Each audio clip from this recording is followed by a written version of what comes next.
Product label check tayo ng Cremeles. Pink or blue, ano ba dapat ang gamitin? Tingnan natin ano bang sinasabi ng label nila. Yung Cremeles na pink, tandaan ha, is an OTC antacid and anti-flatulent. Chewable tablet, meron po siyang laman na ganito. Gumagana sila by neutralizing the stomach acid, tsaka nire-relieve niya yung bloating or kabag na tinatawag. Mabilis ang ginhawa, usually within minutes lang after nyo po siyang i-chew. Tandaan ha, ngunguyain po siya bago lunukin. Yung Cremeles Advance o yung blue, siya naman po ay OTC din, pero iba ang kanyang formulation. Ito po ang laman ng Cremeles Advance. May famotidine, pang-reduce ng acid production. May calcium carbonate at saka magnesium hydroxide, both nag-neutralize ng acid. So yes, may fast-acting component din po itong ating Cremeles Advance. May longer-lasting na effect dahil po sa famotidine. Paano inumin po ang Cremeles na pink? 1 to 2 chewable tablet po after meals or tuwing atakihin ka. Pwede rin po bago matulog. Maximum po nito ha, 8 tablets in 24 hours.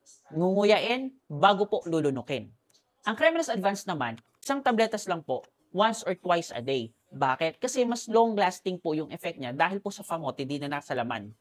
Tandaan, huwag basta-basta mag-self-medicate. Kapag patuloy po ang inyong nararamdamang sintomas, magpakonsulta na po kayo. Bago po uminom nito, magtanong muna kayo sa mga pharmacist para alam po at mapaliwanag sa inyo kung ito po ba ay nararapat sa inyo. Baka kasi hindi lang simpleng acidity na yan. May side effects ba? Yes, meron po.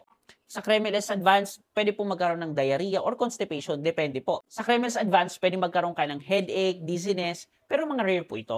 Pwede rin po magkaroon ng tinatawag natin na drug interactions dito po sa ating mga Cremeles at ating Cremeles Advance. Mga drug interactions natin sa Cremeles, ito po sila. Kaya mag-ingat po kayo. Ang strategy natin dito ay dapat inumin po sila 2 hours apart po. Pero din po sa Cremeles Advance, pwede po magkaroon din ng tinatawag nating na drug interaction. Tandaan, hindi sila pwede po sa mga 12 years old pababa. Kailangan ho may guidance ng PEDYA. Pregnant or breastfeeding, always consult your doctor. Quick recap, pag pink po, fast relief, occasional use. Pag blue, fast at saka long-acting po siya. Better po siya sa mga persistent po na mga simptomas o yung mga inaatake rin po paggabi. Tandaan, hindi po lahat ng pangasip ay Cremeles po ang sagot. Baka po meron pong ibang dahilan. Kaya mas maganda kung patuloy po ang inyong nararamdamang pangangasim, magpakonsulta po kayo sa doktor. Tamang gamot, tamang gamit. Yun lamang po, maraming salamat.